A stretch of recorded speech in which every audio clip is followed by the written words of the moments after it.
Diga assim: eu faço parte do exército de Deus nessa terra.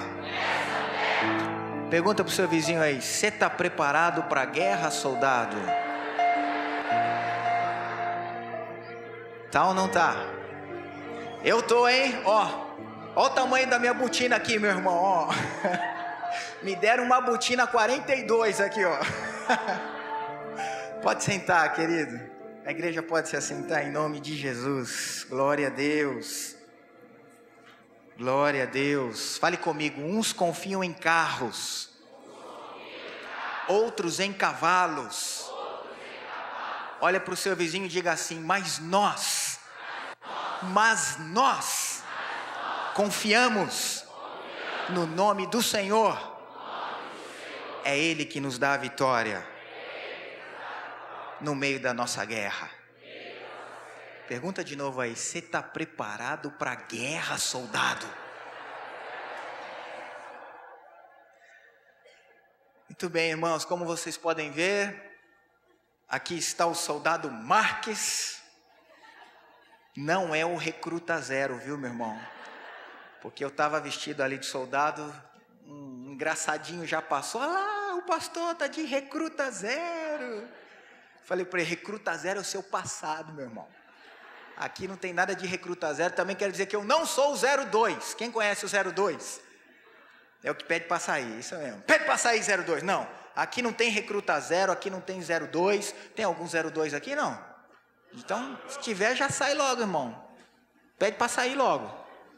Porque nós vamos entrar na guerra, nós vamos para a peleja. Viu? Se tiver algum 02 aqui, já pica a mula logo, ó, porque nós vamos entrar na guerra. Fala pro seu irmão aí: nós vamos para a peleja, meu irmão. Fala. Nós vamos com tudo, ou é vida ou morte, ou é vitória ou derrota, mas nós vamos entrar na guerra. Então aqui está o soldado Marques, devidamente uniformizado aqui, preparado. Estou aqui em nome do grande general Jesus Cristo, e eu trago uma notícia, uma ordem do grande general para você nessa noite. O grande general manda dizer que a partir de hoje, a Batista Renovada vai se transformar, presta atenção, hein? Palavra do general, eu só sou o office boy dele, só estou aqui mandando um recado. O grande general manda dizer que a partir de hoje, a Batista Renovada vai se tornar um centro de inteligência divina aqui na cidade de São José dos Campos. Quartel-General de Jesus Cristo aqui na cidade de São José dos Campos. E tem uma notícia para você: você está sendo recrutado nessa noite. Todos vocês que estão aqui estão sendo recrutados, convocados para fazer parte do pelotão de frente do exército de Deus que está na cidade de São José dos Campos. Posso ouvir um amém?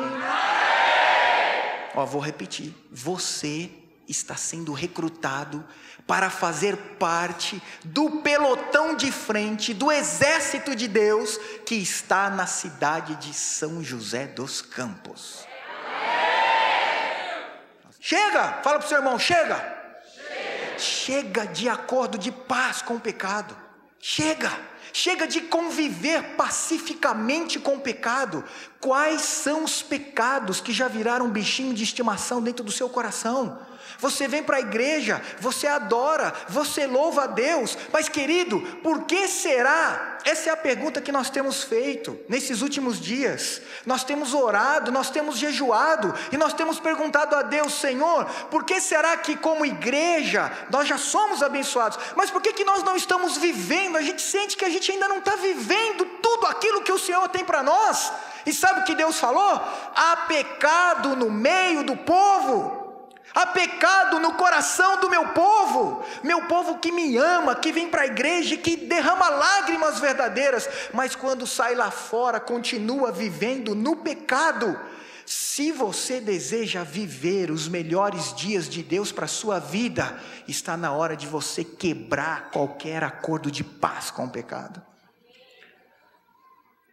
O que me leva para o inferno não é o diabo, mas é o pecado que mora dentro de mim. O que me leva para o inferno não são as ações de Satanás, mas essa brecha que eu dou para que o pecado continue aqui dentro, camuflado. Por isso, nessa noite, nós vamos fazer guerra contra o pecado. Tá claro, irmãos? Quais são os nossos inimigos? Número 1, quem é? Diabo, Satanás. E o segundo, mais poderoso do que ele? O pecado que mora dentro de nós. Então agora no mês de fevereiro nós vamos falar sobre 4 grandes pecados. Você pode falar, puxa, mas há muitos. Mas nós oramos a Deus e o Senhor nos direcionou a falar sobre esses 4 grandes pecados. E aí no mês de fevereiro. E aí no mês de março nós vamos falar sobre 4 armas espirituais, 4 estratégias espirituais para a gente combater esses 4 grandes pecados que moram dentro de nós. Então, o pecado que nós vamos combater nessa noite é um inimigo muito sutil, gente. É um inimigo tão terrível, que ele sabe se camuflar, mas tão bem, que às vezes ele tá detonando, ele está destruindo a nossa vida, e a gente não percebe isso.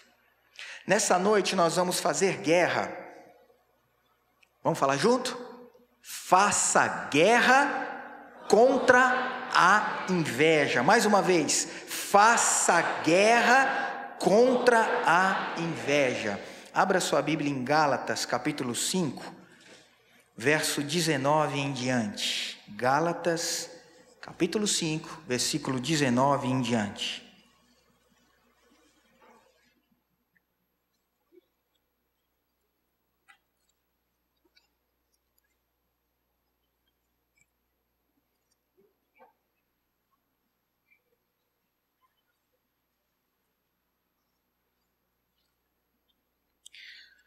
Ora, as obras da carne são conhecidas e são prostituição, impureza, lascívia, idolatria, feitiçarias, inimizades, porfias, ciúmes, iras, discórdias, dissensões, facções. Olha o nosso inimigo agora aqui em questão, ó. O que diz o verso 21? Invejas, bebedices, glutonarias e coisas semelhantes a estas, a respeito das quais eu vos declaro, como já outrora vos preveni. Olha o que o apóstolo vai falar agora. Que não, fala comigo essa frase, que não herdarão o reino de Deus os que tais coisas praticam. Está vendo por que a gente está falando aqui que não é o diabo que nos leva para o inferno? Quem que nos leva para o inferno? O pecado que mora dentro de nós. Está na Bíblia. Os que tais coisas praticam não herdarão o reino dos céus. Então hoje nós vamos enfrentar de frente esse inimigo. Vamos abrir o confessionário aqui? Vamos falar a verdade? Quem já teve uma guerra contra esse inimigo alguma vez na vida? Levanta a mão aí, vai. Não precisa levantar as duas não, só uma tá bom, vai. Os outros não tiveram? Vou perguntar de novo. Para fazer parte do exército de Deus tem que ser um soldado que fala a verdade. Quem já teve uma guerra contra esse inimigo aqui alguma vez na vida? Levanta a mão, deixa eu ver. Muito bem. Eu tenho certeza que você já travou várias batalhas contra esse inimigo, como eu também já travei várias batalhas, porque ele é um pecado que mora dentro de nós. Uma coisa que tem que cair por terra a partir de hoje, já na primeira pregação dessa série de mensagens. A semente divina que habita em você não anula a sua natureza pecaminosa. Tem gente que fala, eu tenho uma nova vida, sou de Cristo, sou do Senhor. E ele esquece que ele tem uma semente pecaminosa dentro dele. A sua vida com Cristo não anula o pecado que mora dentro de você.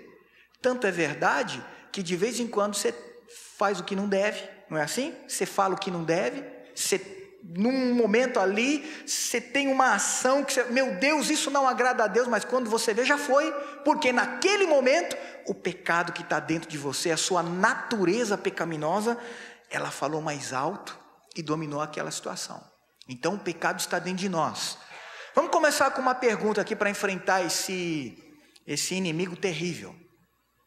Você faz ideia de quem é a maior vítima da inveja? Pensa um pouquinho aí. Quem é a maior vítima da inveja? Pensa aí. Tem ideia ou não? A maior vítima da inveja é o próprio invejoso.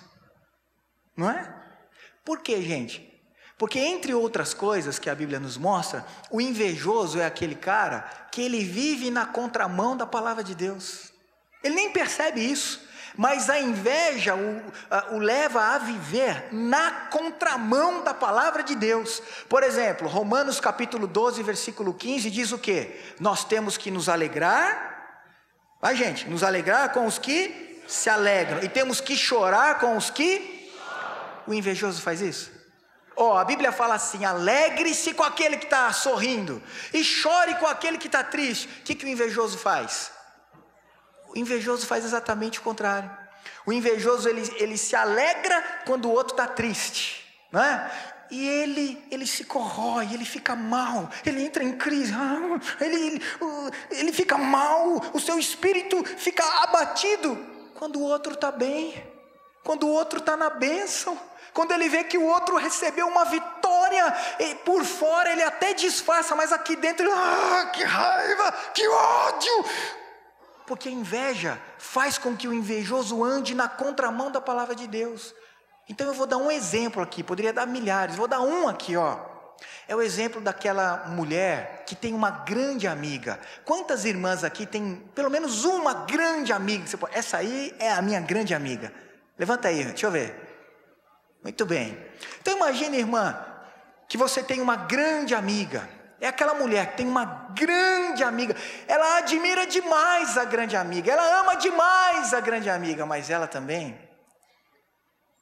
inveja demais a grande amiga. Logicamente que isso não acontece aqui, jamais. Não é verdade? Eu estou assim falando hipoteticamente, assim, estou criando, inventando um negócio. Tenho certeza que você tem uma grande amiga, mas tenho certeza que você não tem inveja em momento algum dessa sua grande amiga. Imagina que essa mulher, ela fica 3 meses sem ver a sua grande amiga. Aí um dia ela está andando lá no centro da cidade, no calçadão, ela está andando lá, de repente no meio do povo lá, ela vê a amiga dela. A grande amiga, faz 3 meses que ela não vê. Quando ela olha a grande amiga, ela fica feliz por 5 segundos. Logo depois a inveja vem, vai entrando na alma, no coração, toma todo o ser dela. Ela olha a amiga lá no meio e fala, nossa, mas não é que essa praga ficou bonita? Meu Deus do céu. É que pode um negócio desse? Faz 3 meses que eu não vejo essa praga. Olha como ela está bonita. Ai, que ódio. Olha o cabelo dela, que espetáculo. Meu Deus do céu. E a bolsa, e o sapato que essa miserável está usando. Meu Deus do céu. E o pior de tudo, esse traste emagreceu. Que raiva, que ódio. E ela vai andando. Aí ela chega pertinho da amiga. O que ela fala? Oi, amiga. Querida. É assim não, irmã? Querida. Querida. Ai, menina, eu gosto tanto de você. Oh, Deus. Ai, você não vai acreditar, amiga. Mas eu estava pensando em você agora mesmo. Vem cá, amiga, deixa eu dar um beijo. E abraça e beija, né? Olha o que a inveja faz com a gente, irmãos. Olha o que a inveja faz com a gente. A inveja nos torna pessoas falsas, pessoas dissimuladas, pessoas fingidas e pessoas infelizes. E o pior de tudo, sabe o que a inveja faz? A inveja nos impede de alcançar aquilo que Deus tem para nós. Qual que é o grande ponto aí do invejoso? A grande marca do invejoso? O invejoso, ele tira os olhos do que é dele para colocar os olhos aonde? No que é do outro, não é? É isso que caracteriza o invejoso. Ele tira os olhos daquilo que Deus deu para ele e ele coloca os olhos naquilo que é do outro. Aí o invejoso, aí ele olha, começa a invejar a vida do outro, a casa do outro, o carro do outro, os bens do outro, a mulher do outro. Nossa, aquilo ali que é mulher, hein? Pelo amor de Deus, mano. Olha aquilo ali que é mulher abençoada. Oh, coisa. Oh, aquele irmão lá deve ter intimidade com Deus. Olha a bênção de mulher que ele tem na casa dele lá. Não é aquele dragão que eu tenho lá em casa, pelo amor de Deus. Aquela múmia do Egito lá que eu não aguento mais. Olha, o invejoso, ele põe os olhos no que é do outro, e aí ele perde aquilo que Deus tem para fazer na vida dele. De repente o dragão lá dentro da casa dele vai virar uma coisa, um espetáculo maravilhoso, e ele vai perder isso, porque ele está de olho naquilo que é do outro. Ele está de olho naquilo que pertence ao outro, quando na verdade ele tem que olhar para aquilo que Deus tem colocado nas mãos dele, senão ele vai perder as mudanças, ele vai perder as transformações, ele vai perder tudo aquilo que Deus quer realizar. Quando eu olho para a palavra de Deus, irmãos, eu vejo aqui muitos e muitos exemplos de invejosos. A gente podia falar sobre vários, mas eu queria chamar a sua atenção hoje para 3 grupos de invejosos. Só 3, vamos pensar aqui, vamos ver se a gente aprende alguma coisa com essa turma, né? Porque eu penso que a gente não precisa errar para aprender, a gente pode olhar de repente e aprender com o erro do outro, amém? Então a gente não precisa cair nos mesmos erros. Então vamos pensar aí em 3 grupos de invejosos. O primeiro exemplo para o qual eu quero chamar a sua atenção é o exemplo que nós temos lá em Números, capítulo 16, vamos abrir lá? Números, capítulo 16. Queria chamar sua atenção para um personagem bíblico chamado Coré, ou algumas versões trazem Corá, né? Mas é a mesma coisa. Números, capítulo 16.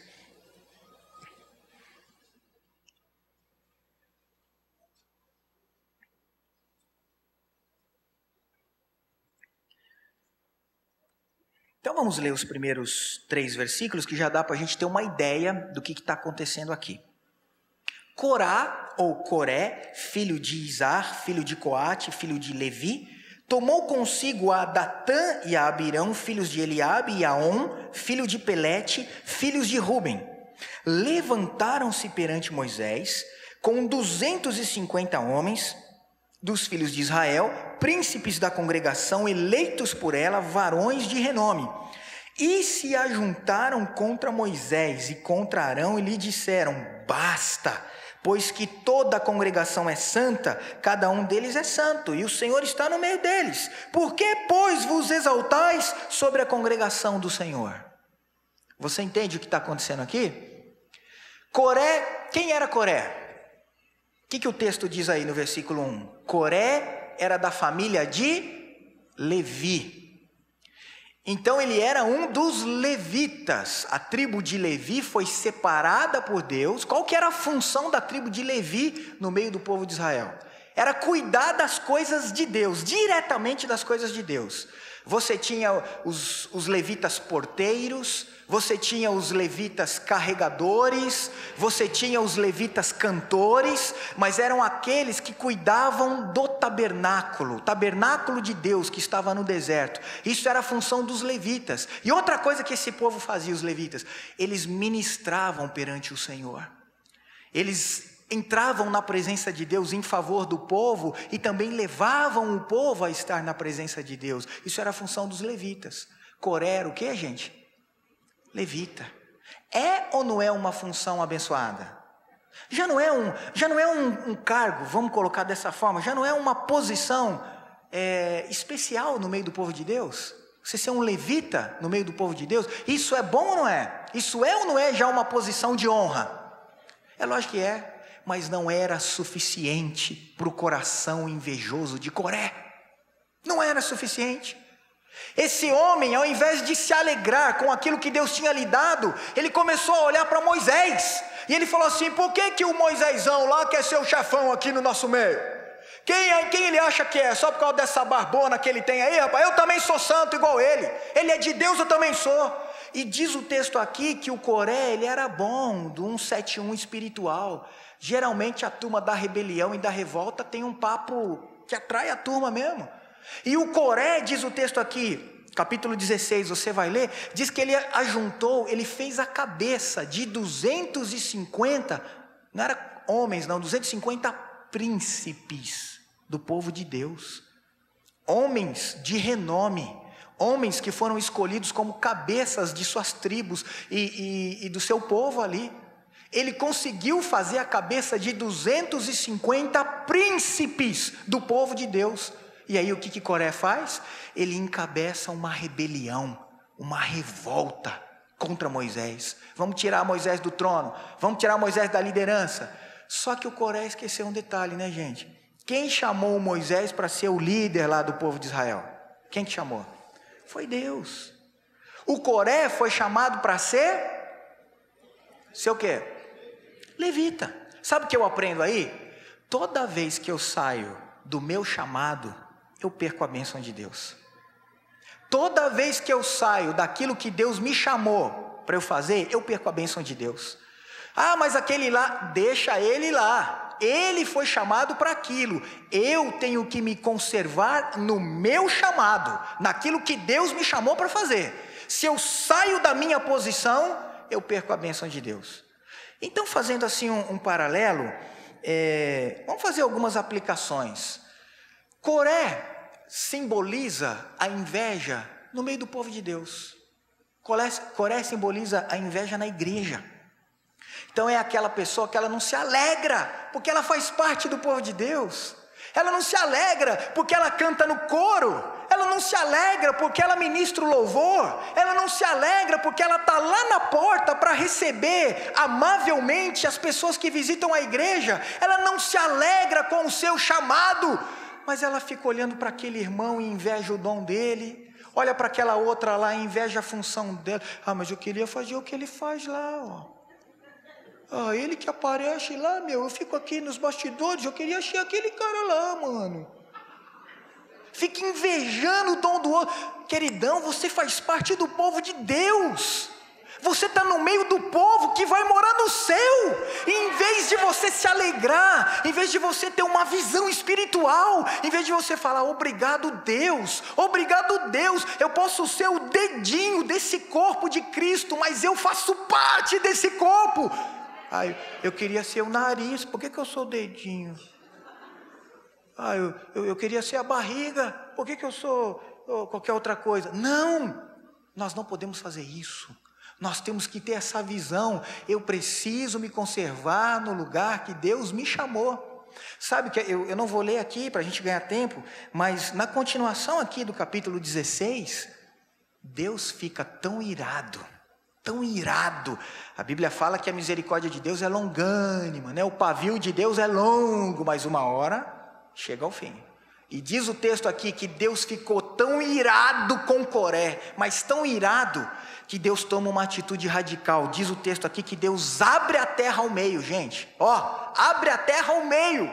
E diz o texto aí que o Coré, tudo que ele tem, as suas casas, as tendas, os seus bens, tudo é engolido pela terra. Olha o que a inveja faz, irmãos. Olha o que a inveja faz. Ela faz o invejoso perder tudo que ele tem, tudo que ele conquistou, tudo que Deus te deu. Se você brincar com esse inimigo, ele tira de você tudo aquilo que Deus te deu, teu ministério, teu casamento, tua família, tudo. Então olha para o seu irmão e fala assim, em nome de Jesus, elimine a inveja no meio do povo de Deus. Levanta a sua mão e fala comigo, eu tenho um lugar no corpo de Cristo. Você não precisa invejar ninguém. Você tem um lugar no corpo de Cristo. Você só tem que descobrir qual é esse lugar. Como? Orando, buscando a Deus, se colocando na presença dEle, tendo comunhão com Deus, com a igreja. Vai trabalhando. Outro dia um irmão falou, pastor, eu não sei o que Deus quer para mim. Já faz alguns meses. Eu falei, irmão, eu também não sei. Eu não tenho uma bola de cristal aqui. Eu não sei o que. Vamos fazer o seguinte, vamos orar? Enquanto isso, vai fazendo. Não fica sentado, vai trabalhando. E ele começou num departamento, ficou 3 meses lá, aí depois foi trabalhar num outro departamento, ficou mais 6 meses lá. Agora ele se encontrou, ele falou: pastor, encontrei o meu lugar no corpo de Cristo. E ele está firme aí, em um dos departamentos da igreja, trabalhando, porque ele se colocou ao invés de ficar ali olhando para o seu irmão. Um segundo exemplo que eu queria chamar a sua atenção, está lá em Gênesis 37, são os irmãos de José. Então, fazendo essa analogia, se Coré simboliza a inveja na igreja, esse aqui está fácil, né? Os irmãos de José simbolizam a inveja onde? Exatamente, simboliza a inveja na família. Os irmãos de José simbolizam aquela pessoa que ela olha, ela tem inveja do pai. Você já viu o filho que tem inveja do pai? Você conhece algum filho assim?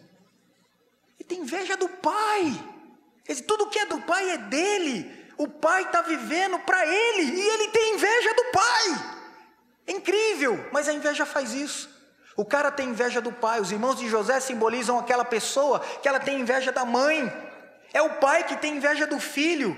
É a pessoa que tem inveja do cunhado, da cunhada, do primo, do tio, da tia. E às vezes a coisa está tão brava, meu irmão, que o cara consegue ter inveja da sogra, meu irmão. Pelo amor de Deus, meu irmão, vamos fazer uma oração forte aí para você, porque essa inveja é brava. Inveja da sogra, Jesus amado, tem misericórdia. O cara tem inveja do sogro. Nossa, olha como meu sogro conquistou isso. Os irmãos de José simbolizam aquelas pessoas que sofrem com a inveja na família. Não pode ir para uma reunião de família, não pode ir no aniversário de alguém da família, não pode ir na casa de alguém da família. Nossa, o negócio está bom aqui, hein? Olha só, comprou isso, comprou aquilo lá. Só fala que está com dificuldade. Olha só, estou vendo aqui a dificuldade aqui, olha o tamanho da dificuldade aí, estou vendo. Invejoso. A inveja pode te levar para o inferno. Enquanto ela não te leva para o inferno, ela rouba os melhores anos da sua vida enquanto você está nessa terra. Se a gente olhar aqui para a palavra de Deus, quantas famílias, irmãos, quantas famílias que tinham tudo para dar certo foram arrebentadas por causa da inveja. Arrebentadas por causa da inveja. Quem não lembra, por exemplo, da família, da história de Caim e Abel? Caim e Abel, um irmão que matou o outro por causa da inveja. Quem não lembra da história do Jacó e o Esaú? Poxa, os dois podiam fazer até uma dupla sertaneja lá, eles eram gêmeos, né? Um era vermelhão e o outro era moreno. Sei lá, podia chamar o moreno e o vermelho e o moreno, sei lá, botar um nome legal lá, fazer uma coisa bacana. Que nada, o Jacó vivia com inveja de Esaú. O Jacó, diz a Bíblia, que não tinha pelo, né? É interessante que a Bíblia dá umas características assim. O Jacó era lisinho. O Esaú era vermelho, quer dizer, ele era ruivo e era peludo. Mas bota peludo nisso, só para você ter uma ideia, quando Esaú nasceu, ele já ganhou do Tony Ramos. O cara era peludo, era o menino lobo. O Isaac olhou e falou: "Oh, meu lobinho querido." Mas diz a Bíblia que o Esaú, ele tinha um espírito aventureiro. Esaú era caçador, gostava das armas. E o pai olhava para ele e falava: "Esse é o meu garoto, esse é o meu lobinho, ele vai caçar." E o Jacó já era mais tranquilão. Jacó era bom na cozinha lá, gostava de fazer uma macarronada, da mama lá. Quando a mãe não estava lá, ele tomava conta da cozinha e tal. Só que o Jacó invejava o Esaú. Eu quero a bênção da primogenitura que é do meu irmão. E o Esaú não deu valor para a bênção da primogenitura. Resultado, houve uma briga lá entre os irmãos, que o Jacó roubou a primogenitura do Esaú. O Esaú jurou o Jacó de morte. E o que o Jacó teve que fazer? Fugir. Só que o Jacó falou assim: eu vou ficar uns 2, 3 anos, 5 anos no máximo, passar a raiva do meu irmão, e eu volto para casa. Sabe quanto tempo Jacó teve que ficar longe de casa? Que a Bíblia fala? A Bíblia fala isso. Mais de 20 anos. 20 anos. Porque a raiva do Esaú não passava. 20 anos. Olha o preço da inveja. A inveja até te dá alguma coisa agora, mas ela cobra muito caro lá na frente. O Jacó ficou 20 anos longe de casa. Sabe o que aconteceu? A mãezinha querida do Jacó morreu e ele não pôde nem se despedir dela. Ele tinha uma ligação tão forte com a mãe dele, e a mãezinha querida do seu coração morreu, e por causa do pecado da inveja que o afastou de casa, ele não pôde nem se despedir da sua mãe. Olha para a pessoa que está do seu lado e fala assim: em nome de Jesus, não deixe a inveja dilacerar a sua família. O último exemplo que eu queria destacar para vocês nessa noite é o exemplo do rei Saul. O que o Saul simboliza? Se a gente pegar aqui, ó, Coré simboliza inveja na igreja. Os irmãos de José simbolizam a inveja na família. O Saul simboliza o quê? O Saul, ele simboliza a inveja no ambiente de trabalho. É na vida profissional. Porque o rei Saul, ele foi constituído rei. E essa foi a sua profissão, essa foi a sua ocupação. Ele ganhou a vida por muitos anos sendo o rei de Israel. Então, para ele, essa foi a sua profissão. O que acontece com Saul? Chega um momento, irmãos, que o Saul, ao invés de continuar no seu trabalho, ele começa a ter inveja de Davi, que é o garoto que está aparecendo ali, que está ganhando o carinho do povo. As mulheres de Israel cantam assim: Saul matou milhares, mas Davi, os seus 10 milhares. Davi entrando depois de uma peleja vitoriosa, ganhou a guerra lá contra os filisteus, e Davi vai entrando com seu cavalo, e as mulheres cantando: olha, Saul matou 1000, mas Davi matou 10.000. E a partir desse momento, Saul tira os olhos lá do seu trabalho e ele começa a perseguir o Davi. O Saul começa a puxar o tapete de Davi. Eu queria dizer a você nessa noite, querido, que você não precisa puxar o tapete de ninguém lá onde você trabalha. Você não precisa perseguir ninguém lá onde você trabalha. Sabe por quê? A Bíblia diz, não sou eu não, a Bíblia diz que quando nós andamos com Deus, nós somos ramos frutíferos. Ramos frutíferos. Sabe o que significa isso? Um ramo frutífero, ele pode ser plantado num terreno bom ou num terreno ruim. Se ele é um ramo frutífero, aonde ele for plantado, ele vai dar fruto. Aonde ele for plantado, ele vai florescer. De repente você entra lá numa determinada empresa como assistente do assistente do assistente do faxineiro. Tem problema não, queridão. Vai lá.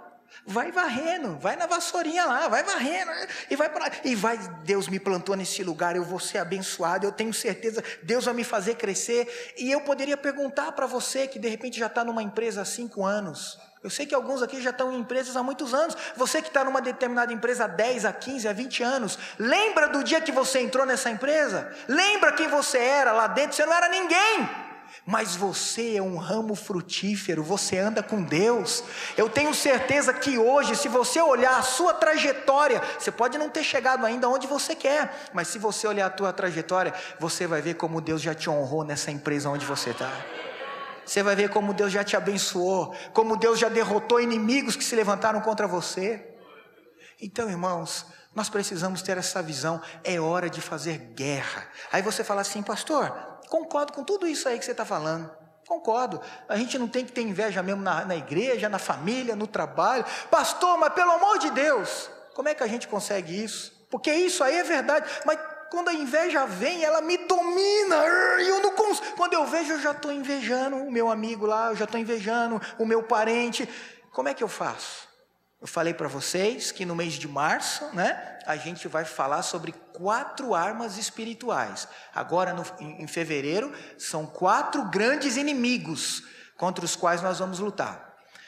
Então, eu vou dar aqui para você, vou pincelar aqui algumas recomendações, porque a gente vai aprender como combater esses inimigos mesmo no mês de março. Mas desde já, para você não ficar aí, e agora, o que eu faço? Como é que a gente vence a inveja? Então, 3 rápidas recomendações. Número 1, fale comigo, vamos lá. Encare a inveja como pecado gravíssimo. A inveja está naquela lista de Gálatas capítulo 5, lembre-se disso. E os que tais coisas praticam, não herdarão o reino de Deus. Inveja não é um sentimentozinho ruim que de vez em quando invade a minha alma. Inveja é um pecado gravíssimo que pode me levar para o inferno. Se você olhar para esse inimigo, sabendo que ele, querido, ele pode roubar a tua eternidade com Deus. Dá para pensar nisso? Ficar a eternidade sem Deus por causa desse inimigo? Quando pintar um sentimentozinho de inveja, opa, isso aí é um pecado gravíssimo. Tô fora, em nome de Jesus. A segunda recomendação: evite comparações. Quando é que a inveja começa? Para pensar. Quando é que a inveja começa aí no seu coração? Exatamente quando você começa a comparar aquilo que você tem com aquilo que o outro tem. As minhas habilidades com as habilidades do outro.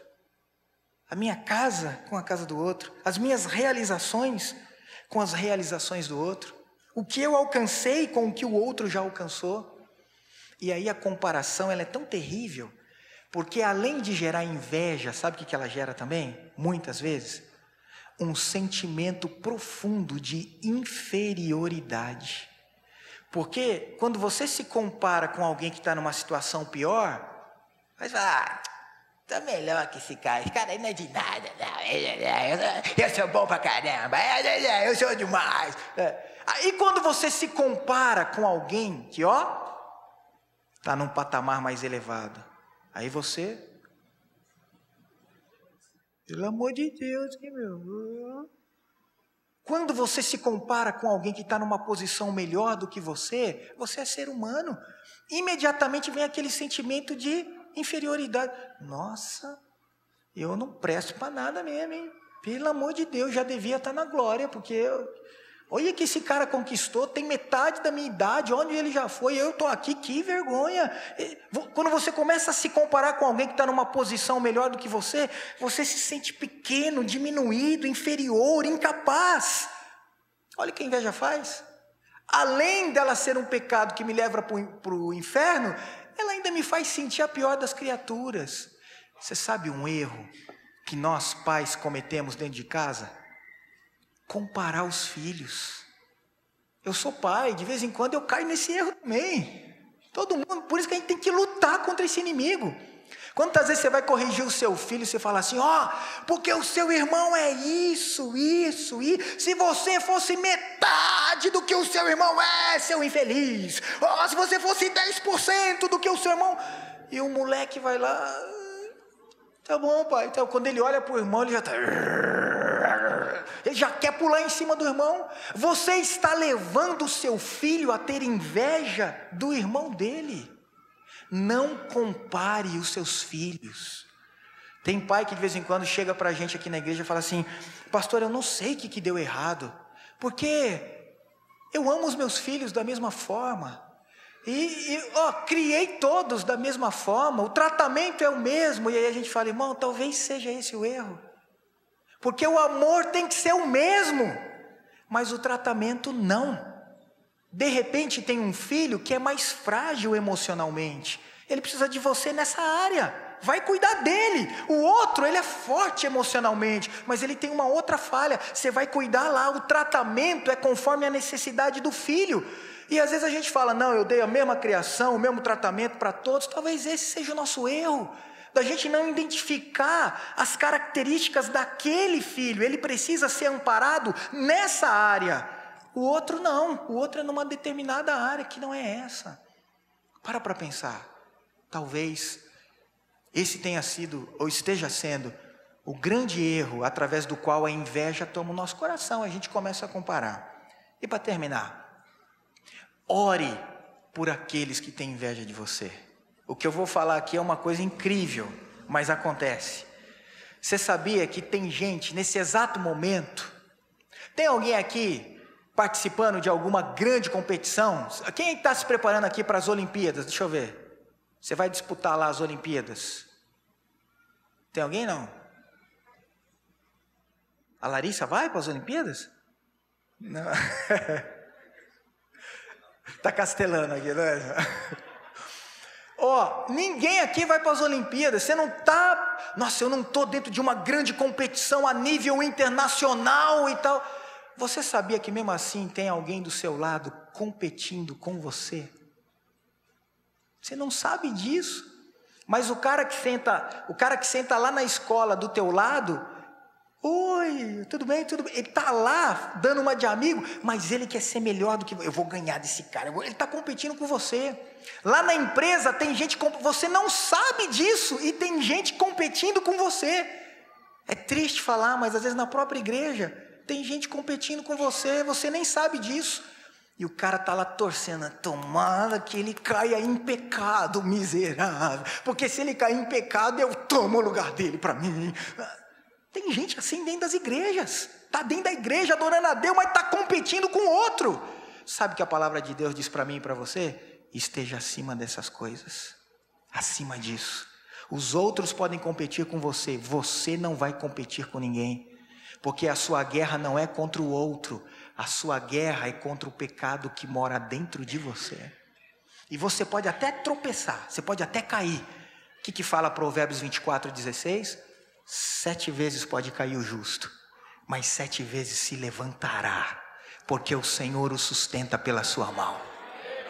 Eu não vou abrir guerra com ninguém. Podem brigar comigo. Porque que Davi foi o homem segundo o coração de Deus. Saul quis brigar com ele não aceitou. Depois que ele era o rei, Absalão quis brigar com ele e ele não brigou. Enquanto era pequeno e quando era grande, Davi não brigou com ninguém. Davi não entrou nessa competição. O Senhor o honrou aonde ele colocou os seus pés. Vamos terminar com esse pensamento aqui?